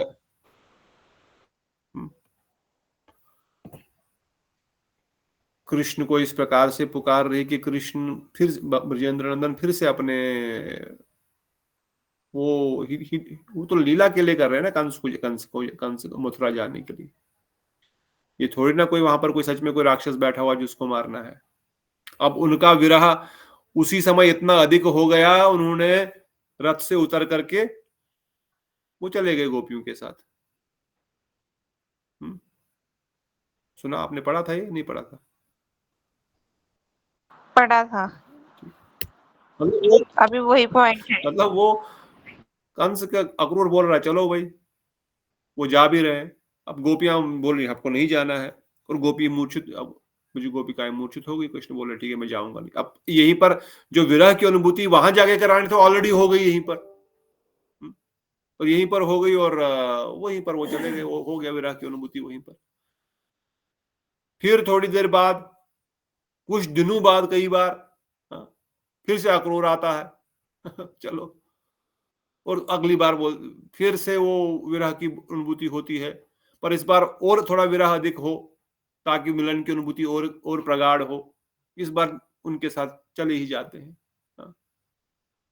कल हम पढ़ेंगे आगे आगे, और आगे आगे गोप कुमार वर्णन करते सनातन गोस्वामी बात भी लिखते हैं। कभी कभार फटाफट मार करके एक दो घंटे में वापस आ जाते हैं, शाम को वापस आ गए। दिन भर उन्होंने उनके बगैर रह लिए, बहुत बड़ी बात है। उनका प्राण न निकल जाए, वो उनके खुद के प्राण न निकल जाए ब्रजवासियों के विरह में, इसलिए फटाफट वापस आ जाते हैं। और कभी कभार एक आध दिन रह लेते हैं मथुरा में, मथुरा वासियों को आनंद प्रदान करने के लिए। और कभी कभार एक आध हफ्ता भी रह लेते हैं। तो इस प्रकार की गोलोक वृंदावन धाम की बहुत मधुर मधुर लीलाएं हैं, उनका रसास्वादन हम आगे आगे करेंगे। आज यहीं पे रुकते हैं। आपने आज अच्छा कवर किया पॉइंट्स, और अच्छा लीलाओं को भी कवर किया। और कोई प्रश्न अभी भी है तो पूछ सकते हैं। 180 के आगे हम फिर कल 280 के आगे। हरे कृष्ण प्रभु जी। प्रभु जी, अक्रूर जी है जो, इनका तो स्वरूप द्वारका तक है, तो फिर वो गोलोक कैसे आते हैं? जैसे दीदी ने बताया कि माया की उसी लीला के कारण। माया की लीलाएं के कारण भी है, और कुछ कुछ भक्तजन जो है मथुरा से वृंदावन जाते हैं, वृंदावन से मथुरा जाते हैं। नंद बाबा भी मथुरा जाते हैं कभी कभार दूध के लिए, बेचने के लिए, उनको थोड़ी दूध बेचना है। परंतु ये ऐसे बताया, इसलिए बताया लौकिक संबंधत्व है। इसलिए अक्रूर यादवों के सरदार है, वो द्वारिका में विशेष रूप से रहते हैं, परंतु केवल इस विरह की अनुभूति को जागृत करने के लिए वो वहां से यहाँ जाते हैं। वहां द्वारिका में भी कृष्ण, आपने सुना द्वारिका लीला में, वो युद्ध की तैयारी कर रहे हैं। उनको पांडवों के पास जाना है, पांडवों को किसी ने फिर से अटैक कर लिया। पांडवों को कौन अटैक करेगा हस्तिनापुर में, वहां पर गोलोक वृंदावन धाम के पास जो हस्तिनापुर है। कृष्ण को वहां पर युद्ध की तैयारी क्या करनी है, वो तो सर्वे सर्वा है। तो वही अक्रूर जी जो द्वारिका में उनके पास रहते हैं, इस लीला को प्रकाशित करने के लिए वहां से यहाँ पर आ जाते हैं, और कंस भी वहां पर प्रकाशित हो जाता है। और कंस का मर्दन हो गया। अब कंस मर गया, जो हमको आगे आगे सुनेंगे, क्योंकि प्रश्न आपने पूछ लिया तो बता रहा हूं। कंस मर गया। अब सबको बता, कृष्ण कंस को मार करके वापस आ गए। अब कृष्ण कंस को मार करके वापस आ गए, एक साल बाद फिर से अक्रूर आते हैं, बोलते चलो कंस को मारना है। अब उनको याद नहीं कि भाई पिछले साल तो कंस को मारा था अभी कहां से फिर से कंस आ गया? कंस को तो मार के आ गए थे ना, अभी कहां से फिर से कंस आ गया? और नहीं, कंस आ गया। सब भूल जाते हैं कि अभी तो पिछले साल कंस को मारा था। तो यही लीला है, इसी को लीला बोला जाता है। इसका तात्पर्य भी गोस्वामी सनातन गोस्वामी बड़ा सुंदर आगे आगे दिया है, हम कल पढ़ेंगे। और थोड़ा सा और हमको इस लीला का रसास्वादन के माध्यम से समझना तो क्या है इसमें, तो ये तो रसास्वादन का विषय है कि किस प्रकार से वृंदावन में केवल मिलन और विरह की लीला को पुष्ट करने के लिए योग माया, पूर्णमासी, ये सब चीजें रिपीट निरंतर कराते रहते हैं। और यही कंस ही नहीं, कालिया भी फिर से आ जाएगा 2-4 साल बाद। अब वहां पर समय का कॉन्सेप्ट ही नहीं है ना, time concept is this world, there is no concept of time over there. बात समझ रहे हैं? मोहन प्रभु जी, सब लोग वहां पर समय जो डायमेंशन है, इस वर्ल्ड का डायमेंशन है, मैं समय हूं। उस अध्यात्म में समय का डायमेंशन है ही नहीं, केवल लीलाओं का रिपीटीकरण है ताकि उनका रसास्वादन फिर से हो सके। ठीक है, आगे आगे हम इसको समझेंगे और अच्छे से क्लियर होगा थोड़ा सा, परंतु क्या that is it. I mean technically तो तत्व सिद्धांत के दृष्टिकोण से तो बस इतना ही है। ठीक है ना? और कुछ, और कोई प्रश्न? हाँ जी, पर ये कंस, ये कौन बनते हैं? कंस और जो असुर वगैरह है, वो कौन बनता है? ये भी बताएंगे, उनका जो बताएंगे आगे, कल बताएंगे। ठीक है, कौन बनता है ये बताइए। प्रभु जी, ये गोप कुमार कृष्ण का सखा है ना? हाँ, मगर फिर उनको रास में प्रवेश क्यों नहीं होगा? सखा को रास में थोड़ी प्रवेश होता है, सखी को होता है। वो सखी होता है। सखा क्या करेंगे रास में जाकर के? सखा मतलब ये जो, हाँ बोलो ना, जो लड़के हैं, जो मतलब ये सुदामा, तो ये कोई नहीं रास में जा सकता है? नहीं, कोई नहीं जा सकता। यहाँ तो शंकर भगवान को भी जाना पड़ा तो उनको गोपी बनना पड़ा, गोपेश्वर महादेव बनना पड़ा। रास में एक ही पुरुष है, भगवान श्री कृष्ण, बाकी सब गोपियां। बाकी सब गोपी। कुछ कुंजों में प्रिय नर्म सखाओं को एंट्री मिलती है, रासलीला के समय नहीं। कृष्ण के किसी सहायता करने, सुबल सखा कभी कभार राधा रानी को अपना वस्त्र दे करके राधा रानी को बेचते हैं, वो प्रिय नर्म सखा है। कभी कभार वो कुंज में राधा रानी और कृष्ण के साथ थोड़े समय करके लिए रहते भी हैं, पर उस समय जो लीलाएं होंगी वो रास नृत्य आदि लीलाएं नहीं होंगी। उस समय दोनों झूले पे सवार है, सब उनको झूला दे रहे हैं, ऐसी लीला होगी। दोनों चौसर की क्या बोलते हैं उसको, पासा खेल रहे हैं या व्हाटएवर, पासा खेलते हैं वो लोग, दोनों पासा खेल रहे हैं, पासे की लीला को देख रहे हैं। तब सुबल भी उस समय रहेगा कृष्ण की ओर खड़ा, और राधा रानी के साथ ललिता विशाखा सखिया रहेंगी। ये प्रिय समा इन सब लीलाओं में भाग लेते हैं, मगर रास नृत्य आदि लीला में इनका कोई भाग नहीं। ठीक है, रास इज नॉट जस्ट नृत्य इन वन सेंस। अगर हम वाइडर सेंस में देखेंगे तो रास लीला खाली नृत्य करने की लीला नहीं है, आलिंगन चुम्बन की लीला नहीं है। इवन ये भी रास है जहां पर वो झूले में एक झूला दे रहे हैं, या वो चौसर खेलना भी रास है, या कुश्ती कर रहे हैं एक साइड से गोपियां और एक साइड से कृष्ण, एक साइड उनके सखा है, ये भी एक प्रकार का रास है। रास मतलब जहां रस की लीला है, जहां पर रसास्वादन हो रहा है, वो सब रास है। परंतु विशेष रूप से जो नृत्य आदि की लीलाएं हैं, जो रात्रि के समय निशांत लीला, जो निशांत के पहले की लीला क्या बोलते हैं उसको, निशा लीला, हाँ, जहाँ पर लीला है, वहां पर केवल गोपियों का ही प्रवेश है, वहां पर किसी सखा का कोई प्रवेश नहीं है।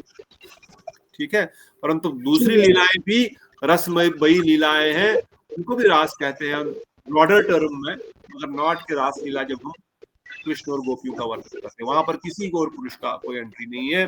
और कोई अपने आप को पुरुष समझेगा तो वो कोई इस विज्ञान को समझ नहीं पाएगा। फर्स्ट कंडीशन ऑफ विज्ञान को समझने की पहली कंडीशन है कि व्रत पद कमल और दासानुदास में गोपियों की दासियों की दासियों की दासी, उसके बाद ही ये सारा टॉपिक हमारे अंदर जाएगा, तब तक जाएगा नहीं। ठीक है, ठीक है, ओके। और भी प्रश्न होंगे? शिला मुझे वो प्रभु जी जो पुलिंद कन्याएं होती हैं वो कौन सी होती हैं?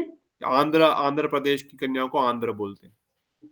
अब ये जो है ये अब आंध्र प्रदेश है, ऐसा किसी को बोलना नहीं, कोई आंध्र प्रदेश से तो नहीं यहाँ पर अब बोलेंगे हमको बोल रहे हम।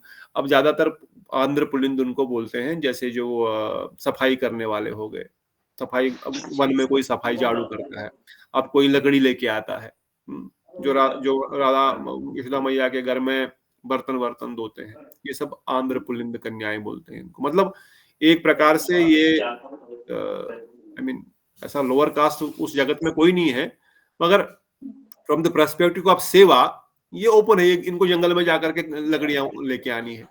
अब राधा रानी तो जंगल में लकड़ी नहीं जाएंगी ना, वो ब्रजेंद्र नंदन वृषभानु महाराज की पुत्री है, राजकुमारी है, पर एक साधारण सी गरीब लड़की को या एक साधारण सी सफाई करने वाले को थोड़ी ना जंगल में जाने से कोई रोक सकता है। इसलिए वहां पर वो वर्णन आया कि वो तो बेझिझक जा सकते हैं, क्योंकि उनको लकड़ियां लेके आनी है, और वो लकड़ी लाने के लिए कहीं भी जा सकती है। माँ बाप सब लोग नहीं बोलेंगे तुम क्यों गई हो लकड़ी लाने के लिए, क्योंकि उनका काम ही लकड़ी लेके आना। वो निरंतर कृष्ण को देख सकती है, उनके चरणों की चरण धूलि मस्तक पे धारण कर सकती है, हृदय में धारण कर सकती है, वक्ष पे धारण कर सकती है, क्योंकि वो तो कर सकती, वो जाके देख रही, वाह कृष्ण के चरण चिन्ह। तो वो उनका वही काम है, वही ड्यूटी है, इसलिए वो फ्री है। तो उन्हीं को आंध्र पुलिंद कहते हैं, पुलिंद कन्या। ठीक है, मतलब जिनका ड्यूटी आई मीन घर की सफाई का, जंगल से लकड़ी लेके आओ, बर्तन वर्तन दो, ये सब चीजें, ये भी भाव है। वही बोलते हैं ना कि जो कृष्ण को गुमगुम लगा होता है श्री चरणों में, तो वो ले लेती है ना, लगाते हैं, वो मस्त फ्री है ना। उनको कोई, अब जो जिसका काम ही जंगल से लकड़ी तोड़ के लाना है, उसको थोड़ी कोई बोलेगा तुम जंगल में क्यों जा रहे हो। अब राधा रानी को, ललिता जी को, विशाल जी को थोड़ी नहीं बेच सकते, अनंग मंजरी को, चंद्रावली को नहीं बेच सकते ना, क्योंकि वो तो महारानी है, उनके पास लाखों गायें हैं, उनको तो वो तो वहां की रानी है, उनके पिता तो महाराज है, वृषभानु महाराज है उनका नाम। तो इसलिए उनका गुणगान ये करते हैं। प्रभु जी सेविकाएं हो गई ना, वो सेविकाएं हो गई ना, सेविकाएं होगी। अब सेविकाएं होगी, किनकी सेविकाएं, समझो गोपियों की, या गोपियों की सेविकाएं। अब मंजरियां भी है और ये सेविकाएं भी, दोनों में अंतर है। अब पुलिंद कन्या और मंजरी एक नहीं है, क्योंकि मंजरियां भी राधा रानी की सेविकाएं हैं, मगर ड्यूटी अलग है। राधा रानी की सेवा करती हैं। इनकी सेवा राधा रानी की करनी है, इनकी सेवा है जंगल से लकड़ी लेके आओ, जंगल से लकड़ी लाओ, सेवाएं करो। तो हमको पता होना चाहिए कि पुलिंद कन्या में और मंजरी में, कल को हम ये ना सोचे कि दोनों एक ही है, इसलिए बता रहा हूँ ये पॉइंट, है ना जी प्रभु जी। तो ये उनकी इस प्रकार की सेवाएं हैं, और अपना अपना भाव है। अब कोई व्यक्ति बोलेगा ये भाव ही बहुत अच्छा है, यही भाव बढ़िया है, कभी भी कृष्ण के साथ मिलने जा सकते हैं।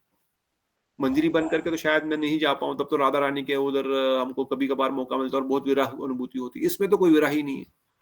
हो सकता है किसी के अंदर ये भावना आए, इट इज, इसलिए प्रेम रस का जो ये जो मार्ग है, इसमें हर व्यक्ति स्वतंत्र है, परंतु मंजरी का जो मिलेगा वो किसी को नहीं मिलेगा, वो तो इन गोपियों के पास भी नहीं है। ठीक है जी प्रभु जी, धन्यवाद। कोई प्रश्न है तो कल फिर लेंगे, आज हम यहाँ पर रुकेंगे। कृष्ण प्रभु जी, दंडवत प्रणाम। दंडवत प्रणाम। बोलो नंदन गौर हरि की जय, राधा गोविंद गोपीनाथ मदन मोहन ललिता विशाखा जू की जय, अनंत अनंत कोटि वैष्णववृंद की जय, श्री प्रभुपाद की जय, श्री गुरु महाराज की जय, निताई गौर प्रेमानंदे।